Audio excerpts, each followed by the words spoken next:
Hi, welcome to my channel. Hope you're keeping well. My name is Rachel with Patterns and Pixels Canada. In a few weeks' time, I'm going to be going on a 5-day sewing retreat. First time I've ever done anything like this. So today's video is going to be all about how I prepare for this sewing retreat. And it looks like Seamus will be helping me today. Oh, that's a boo on the floor. There's Seamus. Oh, I think I've said it before, but welcome to Quilting with Cats.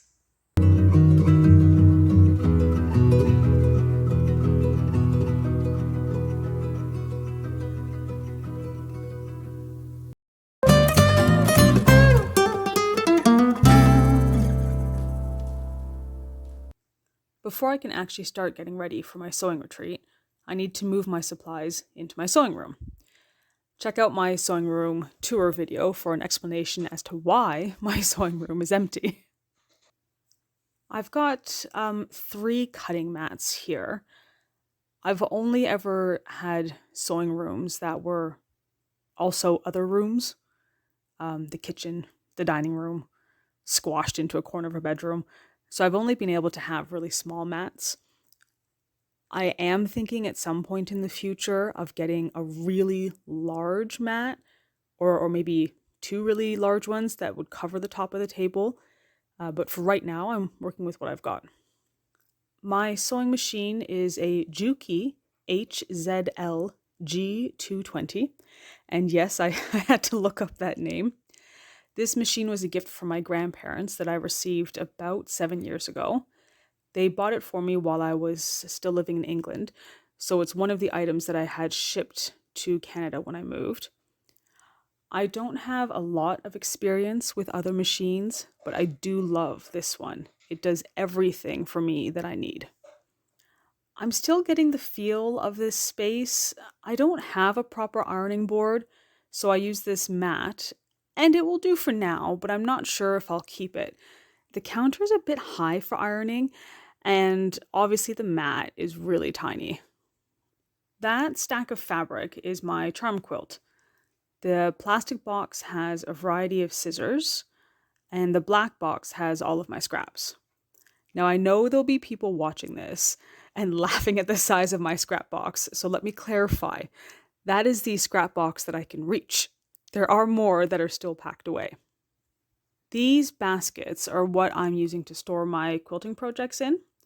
While living in England, I predominantly sewed clothes. I did make a few simple baby quilts, but that was it. Then, no sooner do I move back home, and I've somehow gotten myself into 4 simultaneous quilt projects. And the last thing I need for my space is a chair.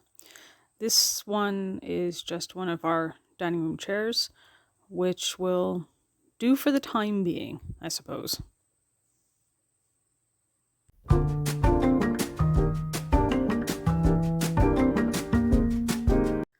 I'm joining a quilt party in May 2024. The theme for the event is charm quilts. There are 3 divisions. The first is for vintage quilts, if you have any to share. The second is for a classic charm quilt. And the third is for modern charm quilts. Mom and I are each planning to submit for the classic division. That means we will not have any borders or sashing in our quilts. And we also need to ensure we have used at least 500 different fabrics. Here, I'm moving Mom's quilt over on the display board so that I can squeeze mine into the corner. We have discussed how we might handle the display board moving forward, and to be honest, I think the best option will be just to make another one so we can each have our own. The issue here becomes is where to actually display the display board. This spot works perfectly because there's nothing on that wall. The other walls that we have in this space all have cupboards or storage of some sort on them. Doesn't mean we can't put the display board in front of those, but it does mean that every time you want to get into the cupboard, you'd have to move the display board. So we'll see. We've only had this space for a few weeks now, and we need time in it to play around and see how it's best going to work for us. Now that I've carved out a space for my own work on the display board, you can see that I'm starting to put up my own charm quilt. Now, before I took this off of my wall in what used to be my sewing room, I did take a picture of it, and I did try to keep everything in order. You'll see later on in the video a few of my pieces move. That's because I checked back with the photo and did a few edits. The cat I have with me there is Sonar, and Salsa just came up the stairs. I've obviously sped up this video because it's not all that interesting watching me put up the charm quilt. The first project I prepared for was my charm quilt. There's a lot of small pieces to cut for this project, and they're so fiddly. I'm dealing with scraps, and so I had to take out each individual scrap and sort them based on color and then trim them. Oh, here, that was a Tim Hortons ice cap. I discovered an extra benefit of having the sliding door right by the driveway. It makes for really great Tim Hortons deliveries, dropped off by mom. For the rest of the video, you can see that every once in a while I go over to the display board with my fabric, and that's because I'm only allowed to use a piece once. And so I've got to check and make sure I haven't already included it on the board. I start making a pile of fabric on the counter behind me as I'm sorting through everything because I do not want to accidentally use a piece twice. And then all of these pieces are just very small. I have 4 different sizes, and so I'm trying to cut my scraps of fabric to suit the sizes that I need. And I'm sorting through fabric that I had, fabric that mom had, fabric that I picked up at the fabric swap that was put together specifically for this project. And it's just very time consuming. I sped up this video 8 times speed, I think, because this took most of my day to prepare for. And then lastly, for this project, I decided to keep all my fabric organized by using plastic Ziploc bags.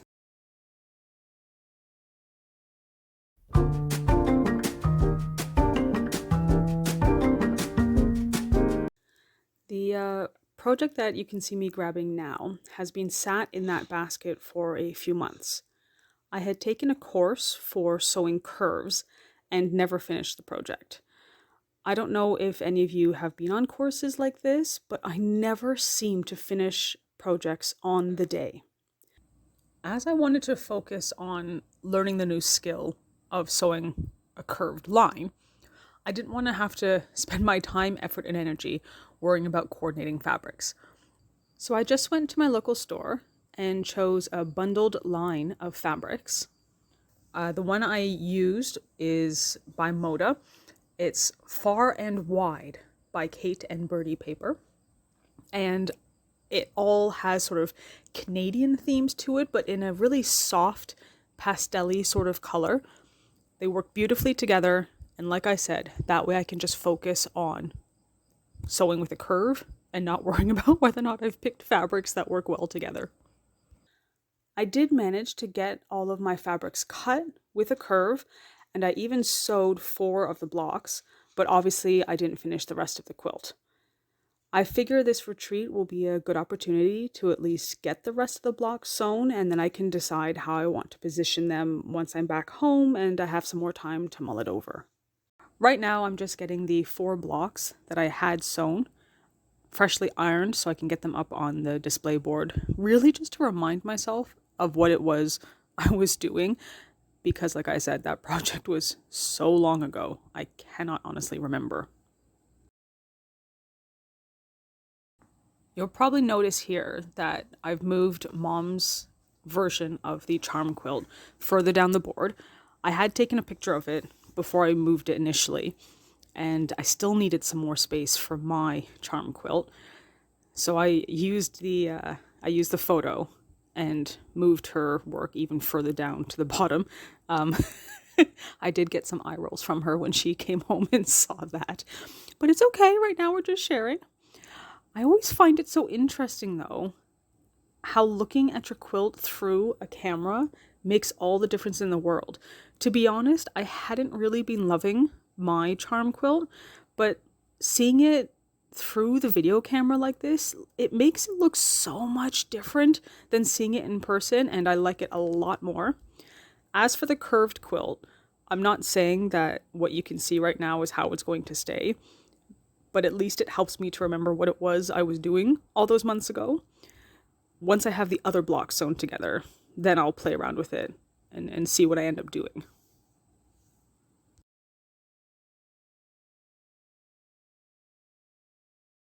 I have decided that Ziploc bags are the way to go for this sewing retreat.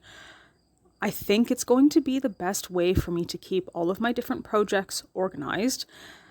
I have to say I'm a little bit worried about getting to this retreat and realizing I have left something at home. Hopefully, with the number of participants going, if that's the case, I should be able to borrow from somebody.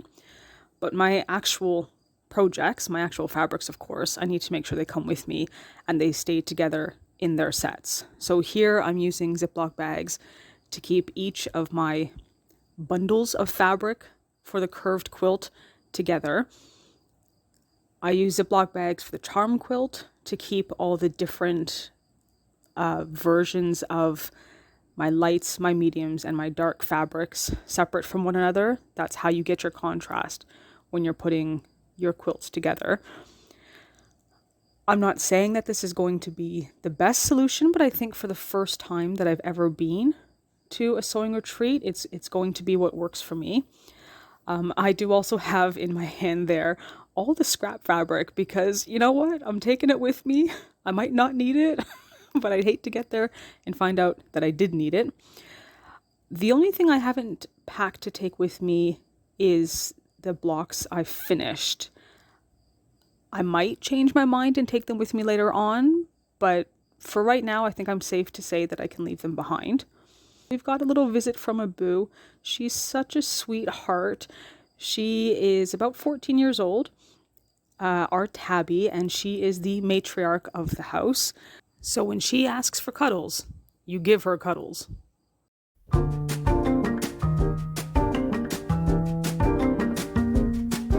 The final project eventually will be a baby quilt. A friend of mine from England will be having her first baby in November, so naturally I need to make her a quilt. I have made baby quilts before, but they've always been with panels. This time I've decided to do something with half square triangles or HSTs. I haven't decided on the pattern yet, but I can at least get the blocks ready while I'm at the sewing retreat. I've decided to work with HSTs because I enjoyed working on the challenge my quilting guild put forward a few months ago. I'll put a link to it in the description. Right now I'm just getting the fabric ironed so that when I go to trim it, I'm not dealing with the creases from when I purchased the fabric. I cannot remember the name of the fabric that I have purchased for this project, but I do know that I got it from Lens Mills in Barrie. They are a fantastic store, and they really do go above and beyond to make sure that their customers are happy, and I've never had any problems there. And they have such a great selection. It's one of those stores that you go into and always come out with more than you had planned on buying to begin with. Now, I've chosen to go with oranges and grays for this project because my friend has decided not to find out the gender of her child. And then what you can see me doing now is getting all the fabric lined up so that I can trim it. I've been working with fabric enough that I'm comfortable with cutting a few layers at the same time. I just sort of offset them slightly so I don't end up with a lot of bulk. And for my HSTs, my half square triangles, I'm going to start with squares that are 5 inches. And you can see right here, that bundle got put to the side because I was not paying attention and I cut them at 4 inches. I'm not sure what I'm going to do with that fabric. I hope to include it somehow in the quilt. It does mean that my numbers are a little bit off for what I had planned. I'll have 64 gray squares and only 56 of the orange ones. But I like to take this as an opportunity to be creative and see what I can come up with. And because I'm not working with a pattern, it's just my own invention. It's not going to be noticeable to anybody else that it's not quite what I had planned to begin with. I also haven't decided if I'm going to do any borders or sashing with this quilt. I really think I need to have the squares made, the blocks made, and get them up on the design board, which means I need to get my other quilts off the design board so that I can decide how I want to position this. I will also not be finishing this quilt until after the baby's born, because I like to do quilting labels that include the child's name. And of course, I don't have that information yet. Cutting the squares for this quilting project was a much faster process than what I was doing for the charm quilt, purely because all of these pieces were the exact same size, and I was working with fabric that was from yardage, not small little scraps. It made it far more enjoyable. I realized, of course, I cut all that fabric upside down, so you weren't really seeing the pattern. So in this clip, I just included this so that you can see the different colors I'm working with. When I go to sew my half square triangles, I'll just vary the grays and oranges with one another, so I end up with a balance. All right, there we are. I've got my quilting projects ready for the sewing retreat. Charm quilt. Then we have the baby blanket, and that one is the curved piece. This one I think is going to stay here because this one is incredibly difficult and I don't feel like taking it with me on the retreat. If you've enjoyed the video that I've made today, remember to hit that like, subscribe, and bell notification. Bye.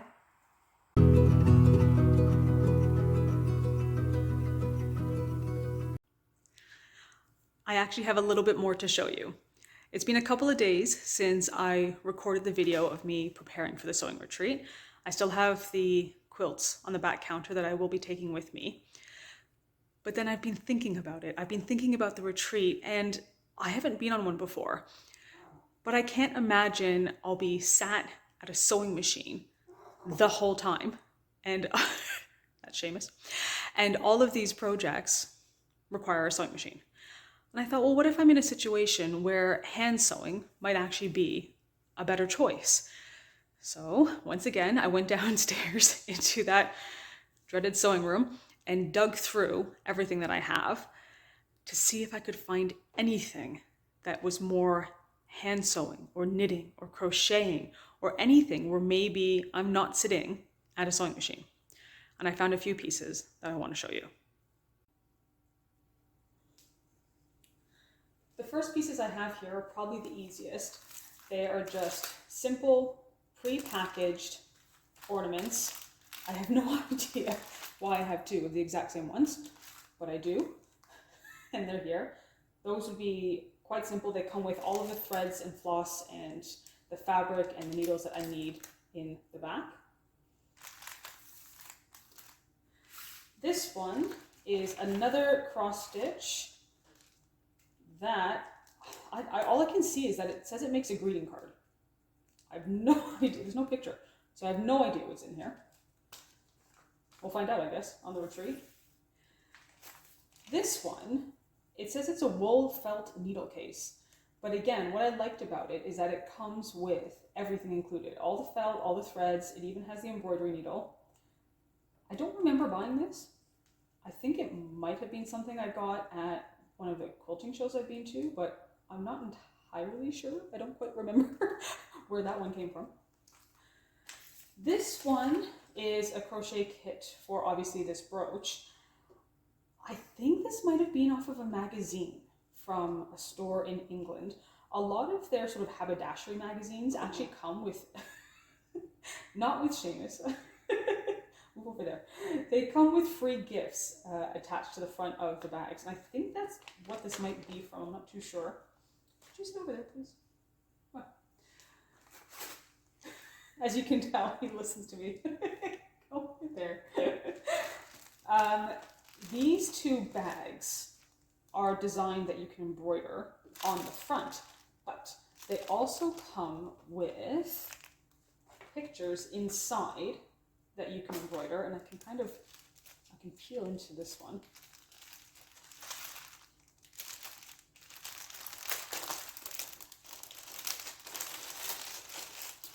Comes with a floss, and then it has this on the linen. So it's obviously the printed picture, and then it shows all the different embroidery stitches that I can use on here. I prefer to work with a hoop, with a frame of some sort, so I'll have another look downstairs and see if I can find mine. I am fairly sure that both of these kits were purchased from a store in England called John Lewis, and I think I probably got them at the Westfield Shopping Centre.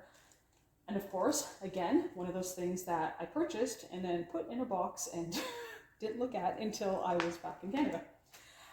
The last one I want to show you is this. My mom bought this for me years ago. There are 2 pillowcases in here that you can embroider. Now, I was taking a look in the bag earlier, and I've actually already started on one of them and haven't finished. You can see the parts on here where it's just the printing for where the stitches should be, but I haven't finished doing it. Now, I can tell that this has been sat in the bag for so long that it has started fading on the one corner. There's sort of like a yellowy mark there. It's also not really my style. So I was looking at it today thinking, you know what, I could finish it, but then maybe I cut it out and do something else with it, something different, but at least I can work on it and I can get it done.